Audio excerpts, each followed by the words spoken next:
Então, nós estamos iniciando mais um estudo do Livro dos Espíritos, promovido pela União Espírita Allan Kardec, pela qual convido a todos aí para o estudo do Livro dos Espíritos.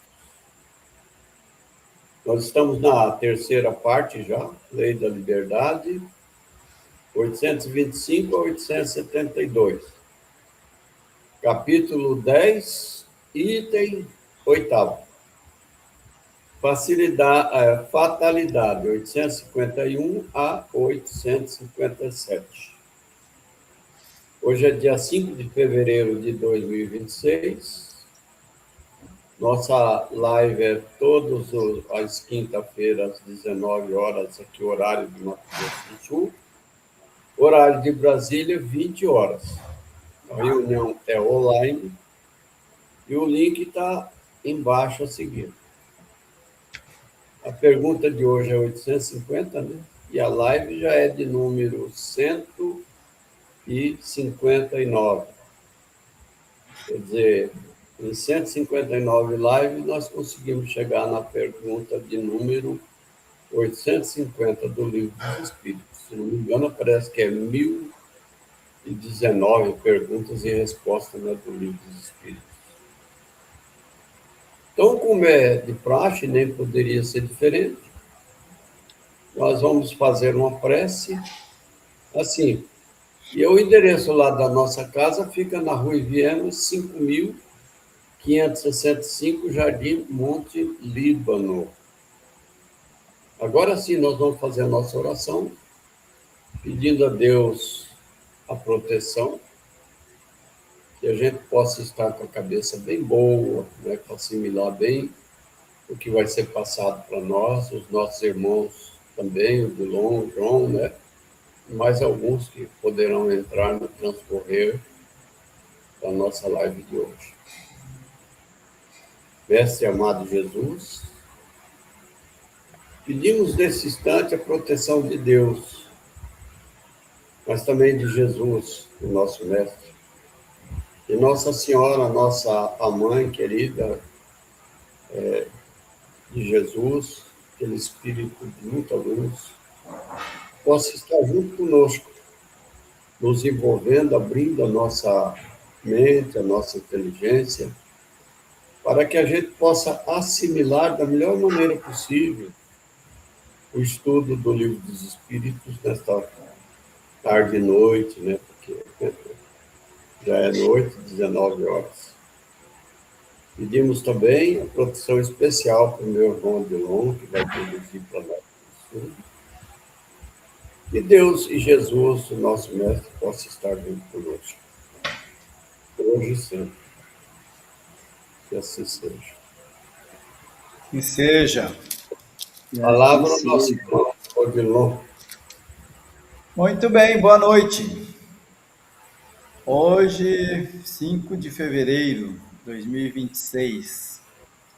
Eu coloquei, nós fizemos a fatalidade, né? Porque nós vamos entrar já no título fatalidade. Nós estamos terminando a livre-arbítrio, né? Essa é a última questão, 850, que é do livre-arbítrio. Na semana passada, nós fizemos essa questão, a 849, e hoje a gente prossegue na 850. Direto para 850 ou vocês querem dar uma recordar 849? Pois é, parece que a gente até tinha comentado meio bem a 849, né? Sim. Eu acho que a gente pode até já ir para frente, para 850. Então tá aí, 50. Quem começa? Pergunta 850. A posição social não constitui, às vezes, para o homem, um obstáculo à inteira liberdade de seus atos? É fora de dúvida que o mundo tem suas exigências. Deus é justo e tudo leva em conta. Deixa-vos, entretanto, a responsabilidade de nenhum esforço empregardes para vencer os obstáculos. Bom, já que estamos em livre-arbítrio, se o homem não quiser enfrentar esforços, como diz aí, tem a liberdade de não fazer esforços para vencer os obstáculos. Na verdade, são os esforços aí para vencer os desafios evolutivos, para se evoluir, né? O homem pode ter essa liberdade, mas também tem essa responsabilidade. Deixa-vos a responsabilidade de não fazer esforço. Deus leva em conta tudo. Então, situações, a posição social, muitas vezes ali na convivência, naquele nível social, tem exigências e a pessoa não pode se furtar a elas para se manter harmonizado de alguma forma naquele meio social. E essas exigências podem não ser exigências morais adequadas, conforme se entende em outros círculos sociais, em outros níveis da sociedade, né? Por exemplo, nas classes mais... Se a gente está falando de uma classe elevada, posição maior, na classe intermediária, nas classes mais da base da sociedade, talvez possam até considerar como muito errado, como muito inconveniente, atitudes que lá na classe social mais elevada possam ser necessárias ali para uma convivência mais harmoniosa, por costume, por tradição, sei lá, né? A gente sabe disso. E aí, a respeito disso, disse que Deus leva tudo em conta na hora do julgamento, né? Então, é claro que a gente desencarna e a gente olha para o que a gente fez e daí a gente vai com uma visão mais clara, mais ampliada, a gente vai falar assim, poxa, mas isso que eu fazia, isso era um mal para a sociedade. Isso prejudicava as pessoas, isso era um egoísmo de classe. Mas ali, na vivência, eu estava tão imbuído disso e fui criado vendo que tudo isso era necessário, bom e tinha que ser cumprido, e fica até complicado eu dizer até onde eu tenho culpa, me sinto culpado ou não por isso. Por isso que agora eu vejo que eu não fiz bem feito. Nisso que eu estou explicando, eu estou querendo dizer, esse Deus é justo e tudo leva em conta. Então, a pessoa mesma que tem a lei de Deus em si, que tem a consciência do que fez de certo e de errado, vai saber o peso desse erro. Qual é o peso que tem esse erro? É um peso grande ou é um peso relativo, dependendo do contexto, do ambiente social, da conjuntura que a pessoa estava vivenciando. Isso aí. E do esforço, né, para vencer aquela questão que não é de acordo com a lei de Deus, muitas vezes. O esforço de mudar alguns costumes sociais. A escravidão mesmo foi uma, né? Hoje, talvez nós tenhamos a questão do verniz social, né? Os comportamentos têm que se pautar pela conveniência do momento. Então, é um desafio para cada um, né? Vencer isso aí. Sim, o convencionado socialmente, né, de tratar o empregado mais como empregado do que como irmão, né? Também é isso. E diz respeito a essa relação onde o trabalho faz a mediação entre as pessoas, né?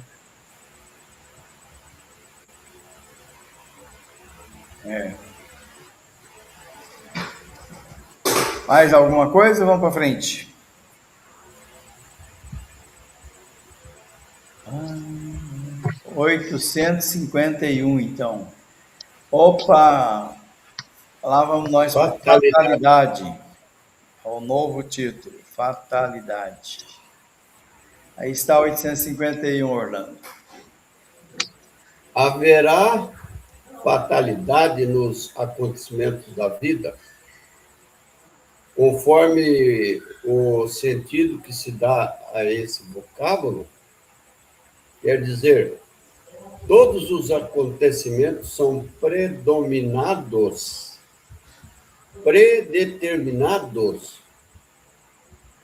Quer dizer, todos os acontecimentos são predeterminados. E nesse caso, que vem a ser do livre-arbítrio? A fatalidade existe unicamente pela escolha que o espírito fez. Olha só. A fatalidade, que a gente fala assim, é uma fatalidade isso que aconteceu, né? Existe unicamente pela escolha que o espírito fez. Então, não é fatalidade. Ele fez ao encarnar. E dentro daquela prova para sofrer. Escolhendo-a, instituiu para si uma espécie de destino, que é a consequência mesmo da posição em que vem a achar-se colocado. Falo das provas físicas, pois, pelo que toca às provas morais e às tentações, o espírito, conservando o livre-arbítrio quanto ao bem e ao mal, é sempre senhor de ceder ou de desistir. Ao vê-lo fraquear, um espírito pode vir-lhe em auxílio, mas não pode influir sobre ele de maneira a dominar-lhe a vontade. Um espírito mau, isto é, inferior, mostrando-se exagerando os seus olhos um perigo físico, ou poderá abalar, amedrontar. Nem por isso, entretanto, a vontade do espírito encarnado deixa de se conservar livre de quaisquer peias. Pois é, a fatalidade, no meu modo de ver, eu acho que não existe, né? Porque, de qualquer maneira, é o espírito que escolheu. Agora, como ele tem o livre-arbítrio, por exemplo, digamos o seguinte, ele tem a vontade de acabar com a vida dele aqui na Terra. Acabar com o corpo. Com a vida não acaba com o corpo. Ele dá cabo na vida dele. Mas isso não é uma fatalidade, é uma escolha dele.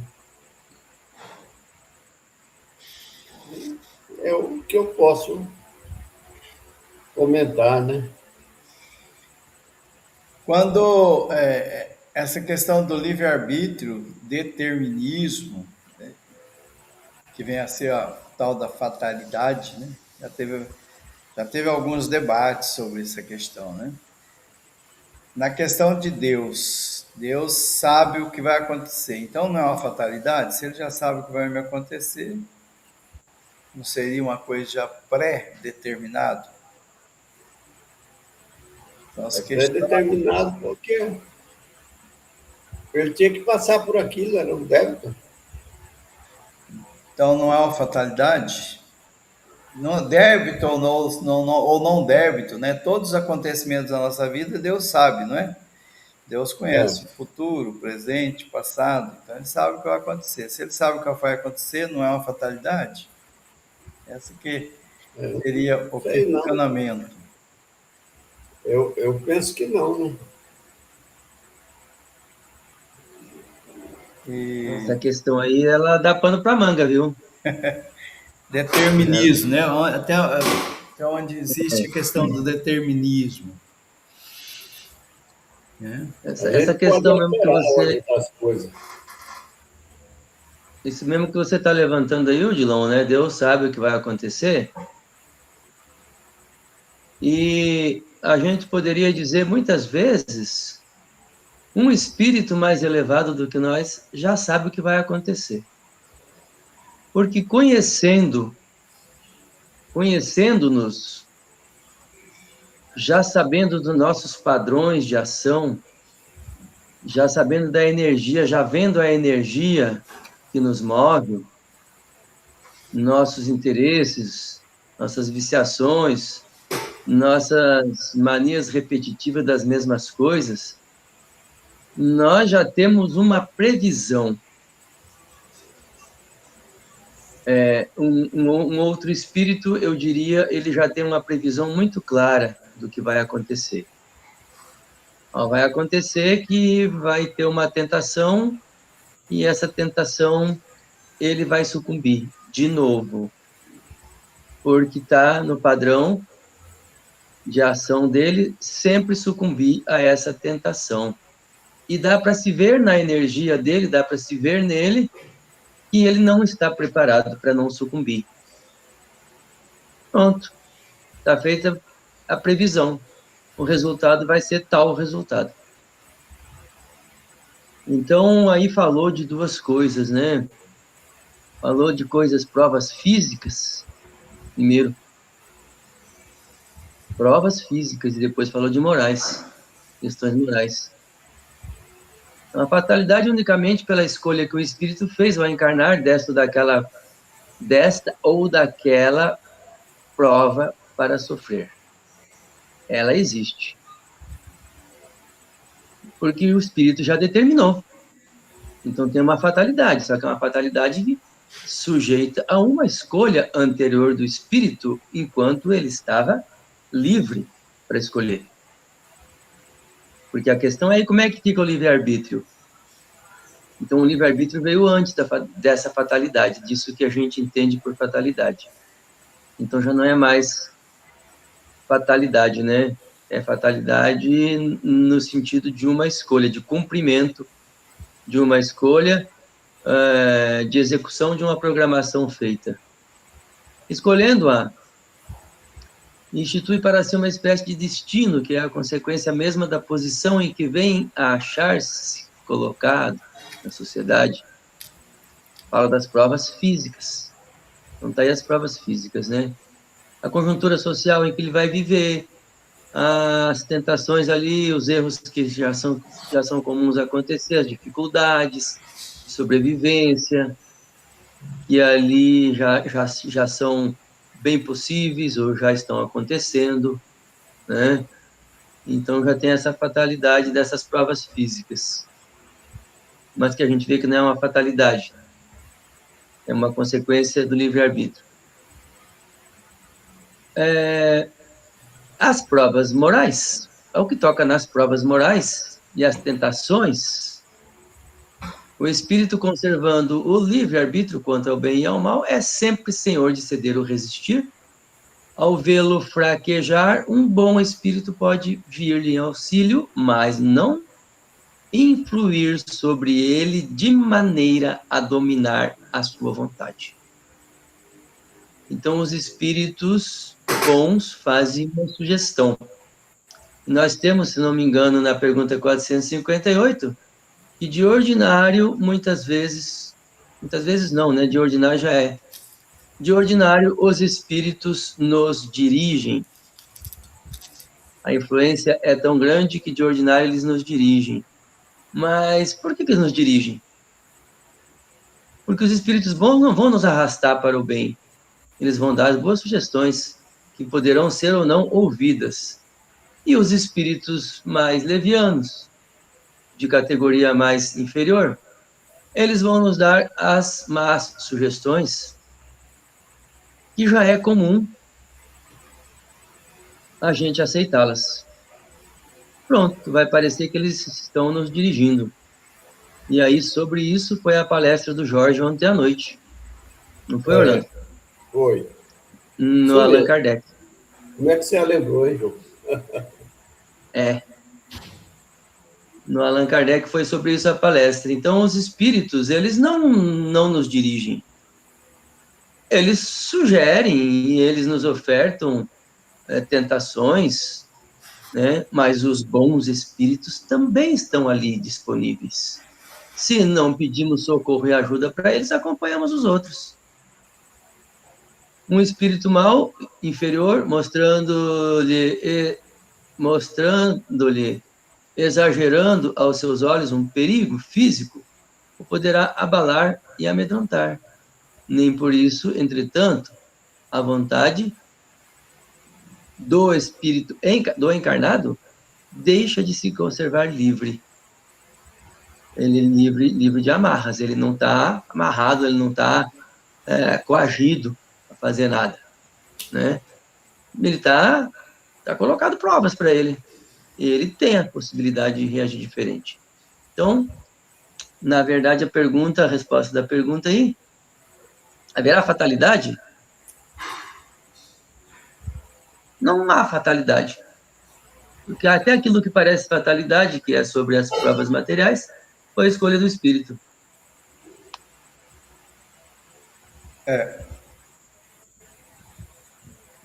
De acordo. Acordo. Ele decide. Como você disse, os espíritos superiores, eles têm uma ideia, né, do que a pessoa vai fazer. Se vai se deixar levar pela tentação ou não. É igual o adulto com relação à criança. Você coloca um doce ali, você sabe que ela gosta do doce, dificilmente ela vai passar o largo e não vai pegar aquele doce. Mas a decisão de pegar ou não o doce foi dela, né? Mas você já pode prever, não, ela vai pegar o doce, com certeza. Eu tenho certeza que ela vai pegar, mas não é fatalidade.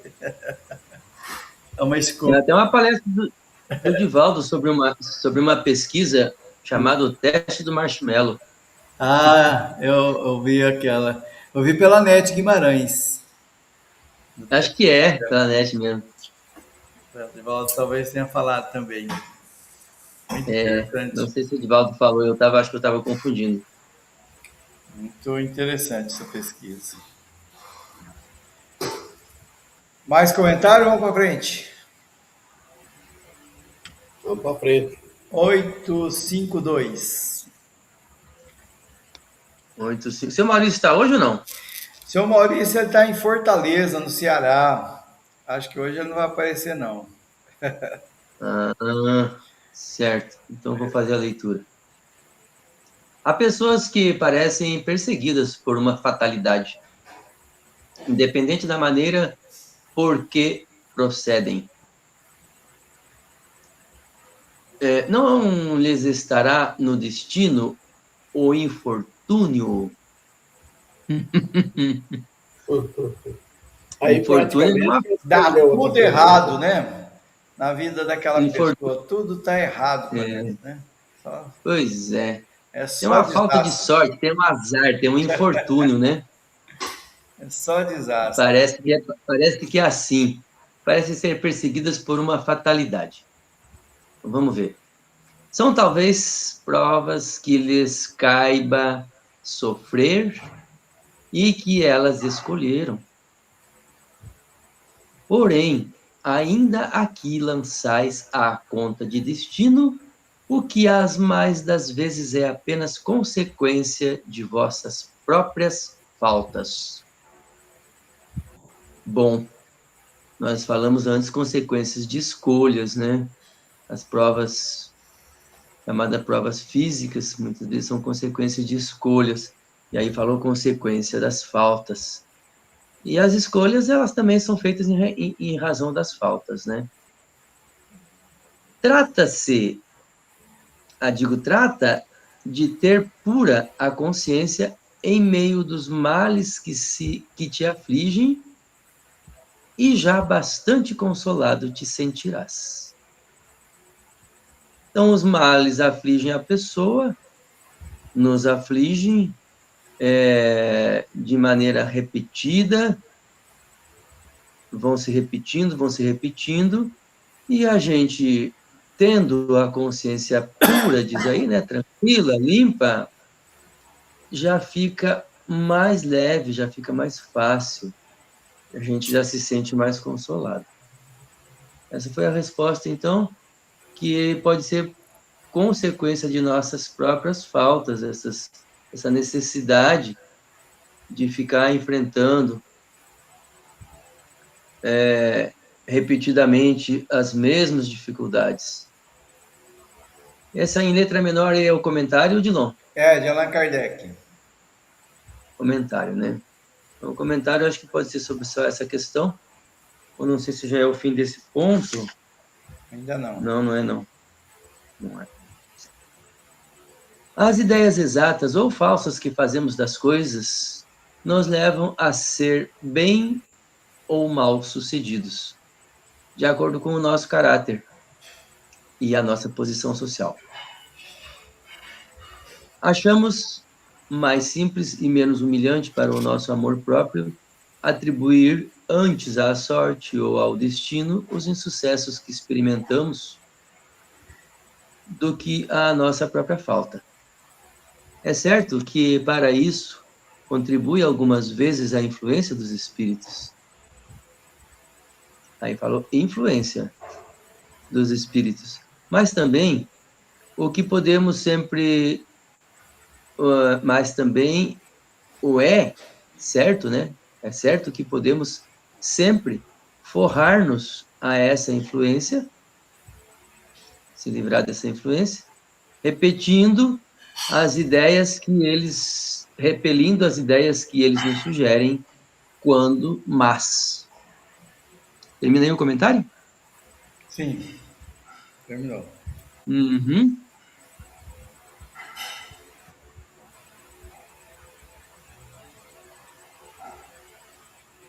Então, muitas vezes a gente tem compreensões, né? Também tem compreensões erradas. Ainda em razão do nosso nível de ignorância, a nossa falta de clareza, de lucidez, de discernimento, a gente tem essas compreensões das coisas, né? As compreensões mais incorretas. E aí isso aí vai nos levar a passar por provas. Passar por provas que vão ser para nós educativas, vão ser pedagógicas, podendo estar ainda difícil da gente assimilar, mas vão estar ali, né? Como uma oportunidade.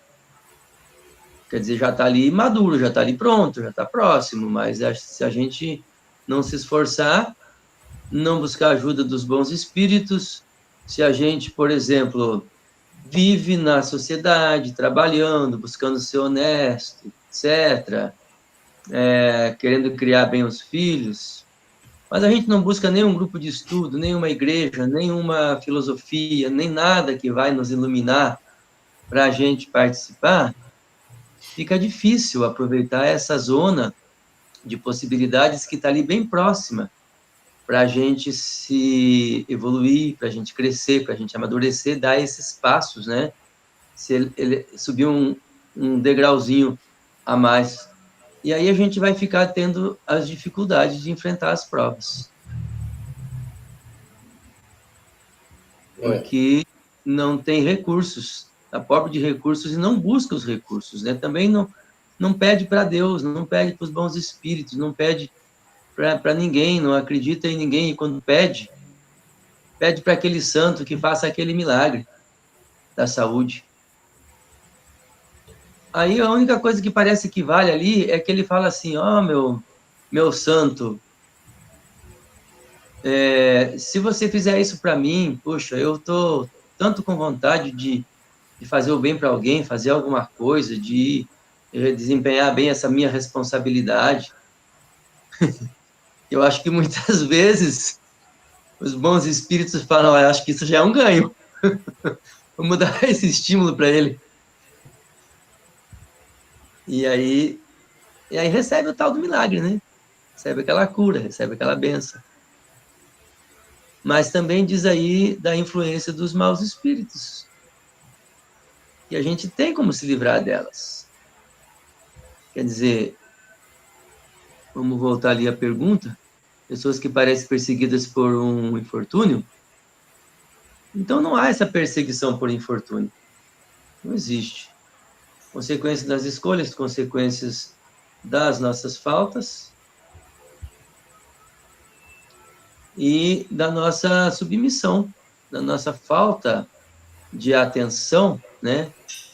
Como dizem outras partes aí do livro do Espírito, dos Espíritos, a nossa incúria, falta de cuidado, de atenção, né? Diante das possibilidades da conjuntura que a gente está vivendo nela.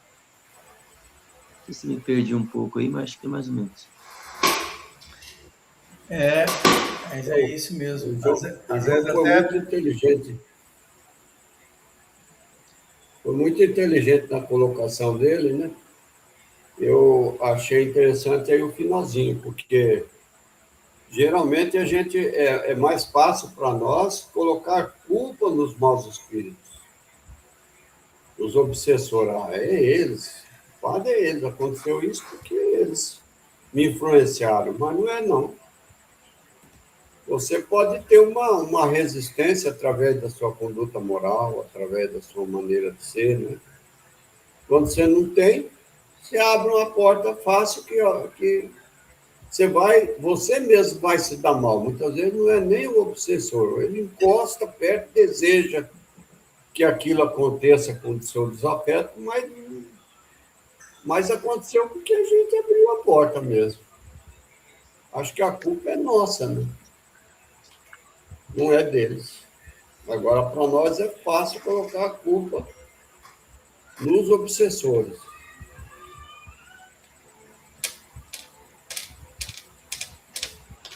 Sempre que a gente consegue transferir um pouco ou dividir o peso da nossa responsabilidade, a gente se sente um pouco mais aliviado, né? Mas não que isso seja bom, porque quanto mais a gente consegue assumir, mais percebendo que a gente não fez daquele jeito por fatalidade, por azar, que teria a possibilidade, que teria recursos para ser diferente, então é melhor a gente assumir melhor, mais integralmente a responsabilidade, como também a consequência de buscar a superação. Ok. Então, mais uma vez, não há fatalidade. Há um descuido de nossa parte. Aí a gente atribui a falta de sorte. Aquela pessoa, por exemplo, pessimista, quando ela acaba sempre se envolvendo, né, em situações que parece que é atraído, né? Atrai aquelas situações infelizes para ela, porque ela está sempre naquela faixa de vibração. Até costuma dizer, né? O universo conspira ao seu favor ou não, né? Dependendo do seu comportamento.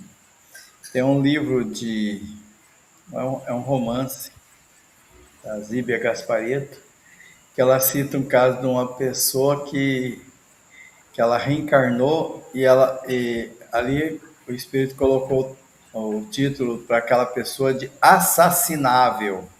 Por que assassinável? Porque o comportamento dela era muito assim belicoso, a pessoa assim muito irritadiça, né? Aquele tipo que não leva desaforo. Essa pessoa é uma candidata a ser assassinada. Uma hora ela encontra, né? É uma fatalidade? É uma falta, né? Como diz aqui, né? A própria falta, né? Que leva àquela situação. Poderia mudar, né? O comportamento, ou pelo menos tentar mudar o comportamento para evitar esses acontecimentos. Muito bem. Para frente. 853.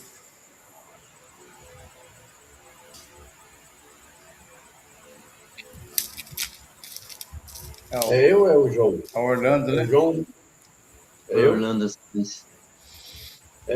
Algumas pessoas só escapam de um perigo mortal para cair em outro. Parece que não podiam escapar da morte. Não há nisso uma fatalidade? Olha só. Eles exploram bem o tema, né? Fatal. Posso dar um exemplo? Pode. Posso dar um exemplo? Fiquei Pode. sabendo que uma pessoa que escapou do incêndio da Boate Kiss em Santa Maria, depois morreu incendiado num carro. Olha só. Então, aí é o seguinte, fatal, no verdadeiro sentido da palavra, só o instante da morte. Ué. Chegar desse momento, de uma forma ou de outra, a ele não podeis furtar-vos. É o que aconteceu com ele na boate. Escapou de um, mas do outro, porque ele tinha que passar por isso, né? Mas não naquele momento. Não naquele momento. Tem um momento certo, exato. Assim, qualquer que seja o perigo que nos ameace, se a hora da morte ainda não chegou, não morreremos.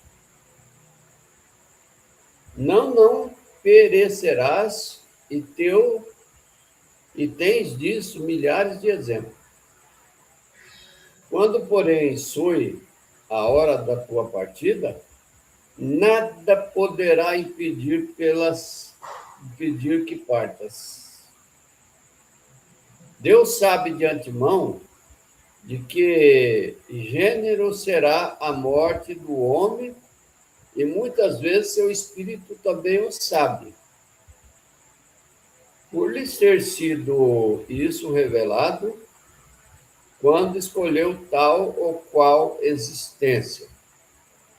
Bom, da hora que você tem que partir, você não escapa, né?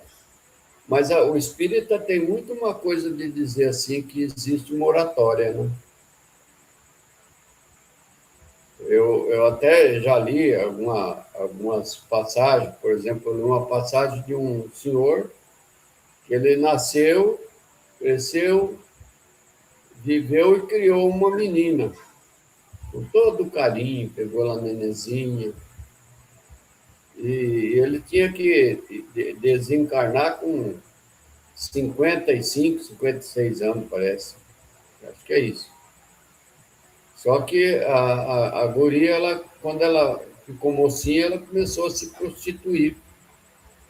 Trouxe o primeiro filho para ele criar. E ele falou, não, é minha neta, né, é uma menina. É minha neta, eu vou cuidar dela. Cuidou, deu educação, tudo. E aí veio mais outro, já tinha 5, ele cuidando como se fosse filho dele. Aí o Conselho Reencarnatório se reúne e decide a votar se ele permanecia aqui na Terra ou não. Ó, chegou a hora. Ele está com 56 anos, ele começou até a ficar doente e tal. Aí os benfeitores falaram, vão votar, porque eu, no meu modo de ver, é mais bom ele estar lá na Terra cuidando dessas crianças do que vir para cá. Porque lá ele está sendo útil. E as crianças não estão abandonadas, pode algum deles dar até uma grande coisa. Então, eu acho que ele teria que ter uma moratória. E assim, então, votaram, a maioria votou por ele permanecer na Terra. E ele foi desencarnar quando aqueles netos já tinham 18, 20 anos. Então, é uma moratória, que a gente fala sempre que tem a moratória, né? Então, chega a hora da morte, mas se você fez por merecer e tem que viver um pouco mais, você vive, né? É o meu modo de pensar, eu não sei se está certo também. As moratórias, a gente conhece bastante, né, na literatura espírita. Pois é. As moratórias, né? Não sei se é bem o centro da questão aí, mas nós temos, por exemplo, a Ivone Pereira, a médium Ivone Pereira, que, se não me engano, estava previsto ela viver até uns 40 anos. E quando chegou nessa fase, ela teve uma doença, teve uma internação bem complicada, e ela se recuperou para viver até os 80. Porque também estava previsto que ela ia escrever o livro sobre o suicídio. Ela já tinha escrito. Mas como ela estava vivendo... É martírio Como de um ela estava... suicida? Hã? É martírio de um suicida que ela escreveu? Não, lá é o... Esse primeiro é o... É suicida o nome, sim, mas agora me fugiu. Memórias? Memórias de um suicida. Memórias de um suicida. Memórias de um suicida. E aí, como ela estava vivendo muito proveitosamente, acertando muito nessa encarnação, foi concedida essa moratória enorme e mais missão veio para escrever mais vários livros. E ela escreveu mais vários livros, fez muitos trabalhos maravilhosos na vida espírita. É um exemplo. Mas um exemplo que nós podemos dar aí, que está dizendo assim que seja, assim qualquer perigo, qualquer que seja o perigo que nos ameace, se a hora da morte ainda não chegou, não morreremos. E eu não sei o que aconteceu, mas o nosso amigo André Martins contou para nós ontem, na mediúnica, que ele tinha escapado da morte. Que ele ia morrer embaixo de uma carreta. Como que foi, o que aconteceu, quais os detalhes, nem sei se chegou a acontecer acidente ou não, ninguém perguntou. E aí uma pessoa do outro lado da mesa falou assim, não era a hora. Não era a hora. É bem o que está aí na letra A, né? Então, mas diante dessa colocação, como é que fica a resposta aqui, ó? Fatal, no verdadeiro sentido da palavra, só o instante da morte, ou chegado esse momento, de uma forma ou doutra, a ele não podeis furtar-vos. Aí que Então, talvez ele queira dizer que quando acabou a moratória, chegou aquele momento, ele vai desencarnar. No caso que eu citei o exemplo por último agora, não era um instante, né? Não era um instante. E se foi uma possibilidade?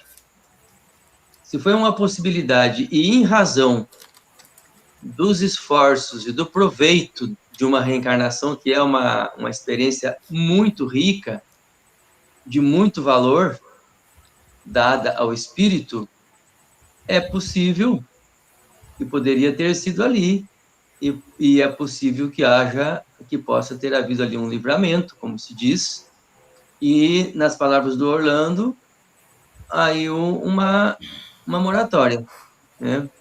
Mas uma concessão de mais prazo, uma dilação de prazos, como se diz, as investigações policiais. Uma dilação de prazo. Mas o certo é isso, né? A hora da morte, e aí esse instante, essa hora, não sei como é que a espiritualidade vê, né? Se a espiritualidade vê dessa forma, como quando a gente fala instante, a gente fala assim, então vai ser no dia 1º de maio, às 6 da manhã. Não, acho que não tem nada a ver com esse, né? Com esse tipo de instante, com esse tipo de hora. Né? Eu acho que um instante ali é uma ocasião, é uma conjuntura, né? Porque não há fatalidade, não está previsto que você vai embarcar no avião do dia tal, que vai sair na hora tal, e que vai passar na montanha tal, que lá ele vai bater e você vai morrer. Também nós temos uma passagem aí do Chico. O Chico não queria escrever mais livro, né? Psicografar. O Emmanuel, e aí ele pergunta para o Emmanuel, e se eu não quiser, eu sou obrigado? Existe o livre-arbítrio? Não, não é obrigado. Mas então o que vai acontecer comigo? Você morre. Não está tendo mais serventia, você veio para isso. Quer dizer que aí, e a hora da morte, como é que fica?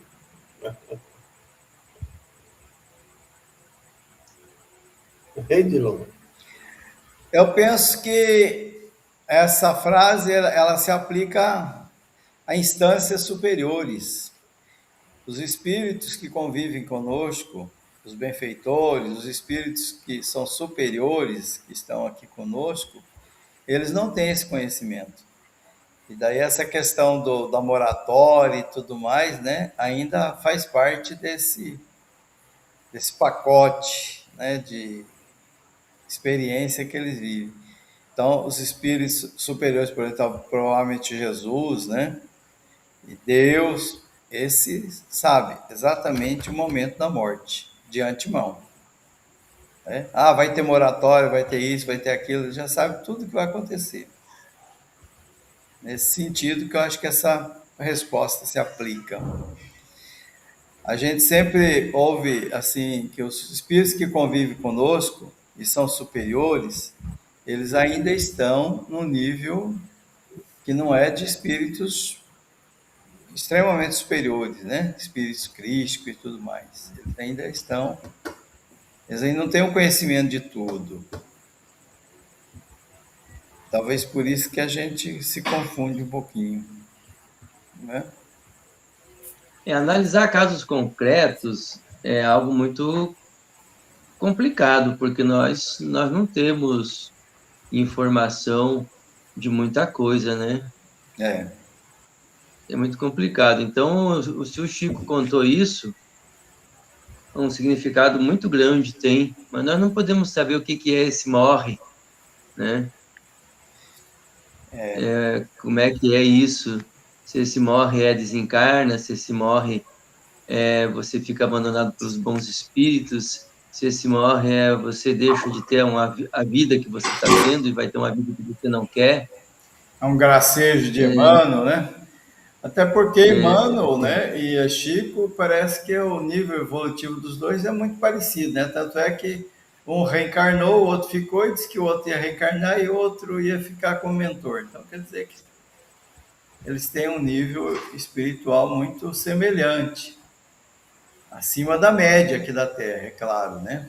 Mas não é espíritos extremamente superiores também, né? São espíritos superiores ao nosso olhar, porque nós estamos ainda bem no comecinho da escada. Algo mais? Vamos para frente. Podemos avançar, né? 854. Essa é curtinha.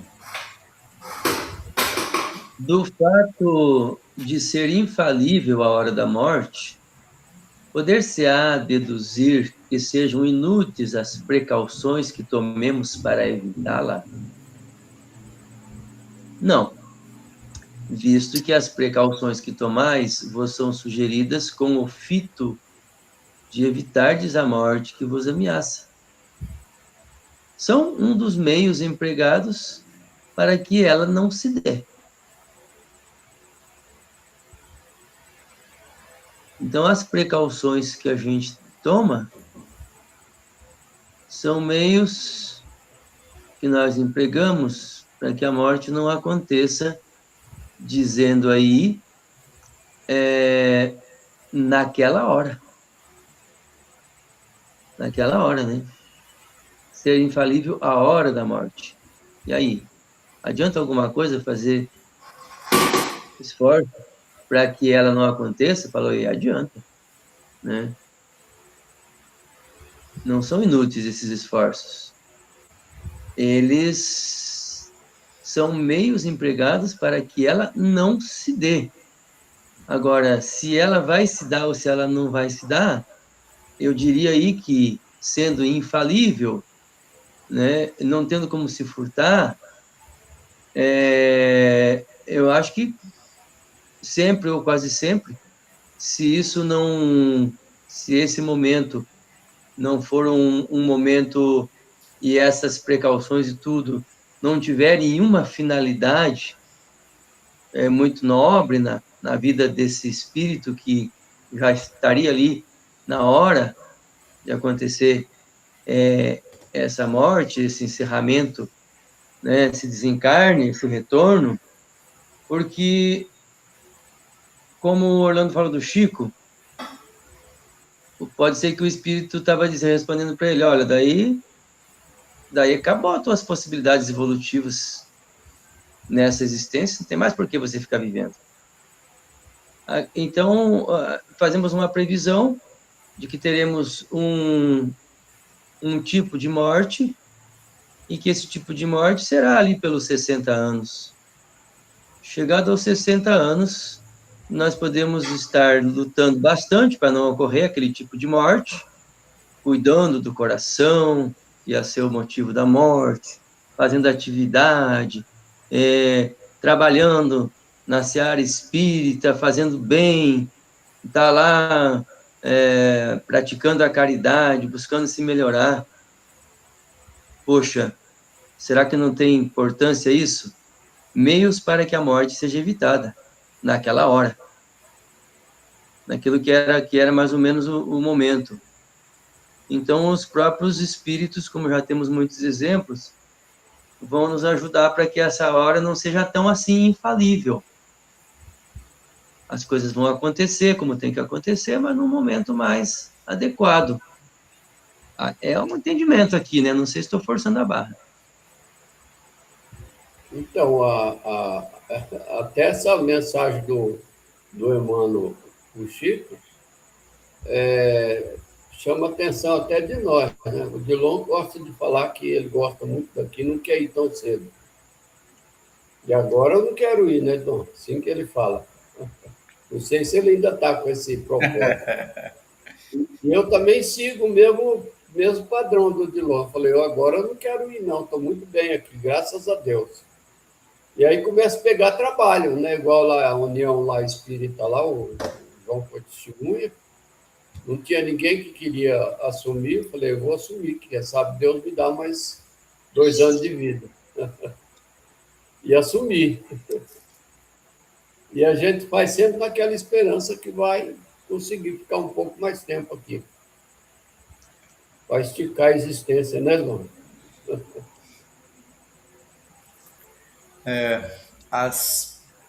Então, as perguntinhas são meio complicadinhas mesmo, né? Porque leva uma coisa, leva outra, fatalidade, fatalidade, fatalidade. E a gente fica questionando. Mas Deus, ele se utiliza de recursos que a gente, às vezes, acha estranho, né? Desconhece, para que as coisas funcionem de acordo com a lei. Então, ainda que eu seja descuidado na minha vida, né? Eu vou partir na minha hora certa. Né? Mas eu cheguei lá como suicida. Era a hora certa, porque eu ainda estou naquele nível evolutivo. Deus sabia que eu ia cometer o suicídio. Pelo meu andar, com o exemplo da criança e do doce, né? Pelo meu andar, eu ia cair nessa de novo, né? E responder por ele.